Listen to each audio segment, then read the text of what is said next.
Diploma daw diskarte. Puta ang tunog ng usapan na to, no? Tinatanong pa ba yan? Ha? Ito ang point of view ng isang hindi rin nakapagtapos. Wala rin akong diploma, guys. Lahat ng supporter ko, lahat na nakikinig sa akin, lahat na nanonood ng videos ko, lahat na nanonood ng live ko, lagi kong sinasabi sa mga bata, mag-aral kayo, tapusin yung pag-aaral na kumuha kayo ng diploma. Bakit? Anong pinakauna kong rason? Nasa Pilipinas ka. Pilipino ka. Pilipinas, sobrang taas ng standards, mababa sahod. Mag-a-apply ka ng kahera sa mall, dapat college graduate. Na-imagine yun. Kung gaano kahirap ang buhay ng walang tinapos sa Pilipinas.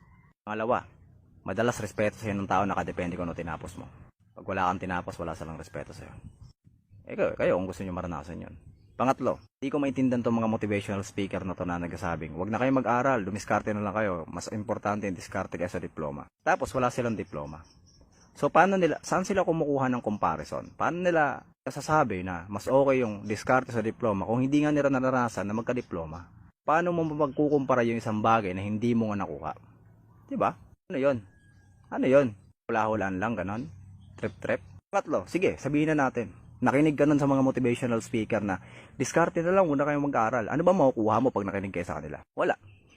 Motivation lang na huwag na kayo mag-aaral. Yun lang naman ibibigay nila sa inyo. Tapos gagawin lang nilang sample yung mga buhay nila na ako nga ganito, ako nga ganyan, ako nga ganito, ako nga ganyan. Tapos ikaw naman, tanga ka, nakalimutan mo na magkaiba kayo ng buhay. Nakalimutan mo na magkaiba kayo ng utak. Nakalimutan mo na magkaiba ng takbo yung buhay nyo. Nakalimutan mo yung mapait na katotohanan na hindi porket kaya ng iba, kaya mo rin. Kasi magkakaiba tayo ng pagkatao. Diba? In the end, isi-seminar ka ba nila kung paano nila diniskartehan yung buhay nila? Hindi.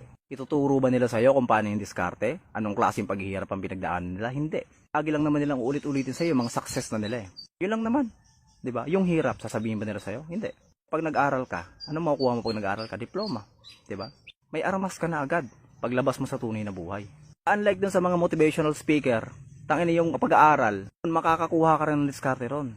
Nyo ba alam sa college, putang ina, doon kayo tinuturuan ng mga simpleng diskarte sa buhay? Kasi yung sample, ha? Ito sample, bobo ka, may thesis kayo, automatic dapat lagapak ka kasi bobo ka, di ba? Siyempre, didiskarte ka ngayon. Sabi mo sa grupo mo, pre, kahit tagaluto na lang ako kanton, pre, kahit runner na lang ako. Yun, pasado ka, kahit bobo ka.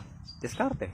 Making something out of nothing, di ba? Makakapag-adjust ka, kahit kakaunti lang yung meron ka. Yun ang diskarte. At yun ang makukuha mo sa college. Mas mabuti pa yung kolehiyo, tuturuan ka ng diskarte. Kaysa doon sa mga putang ina motivational speaker na yan, mga walang kwenta.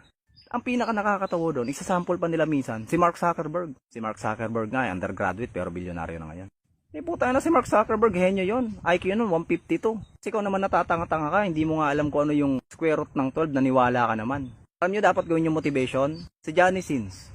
Si Johnny Sins, naging doktor na, nag-abogado pa. Hindi pa siya nakontento, nagpulis pa siya. Fireman. Minsan naging astronaut pa nga. Tapos ikaw, wala ka nang bilang, ayaw pa mag-aral. Kulit mo naman.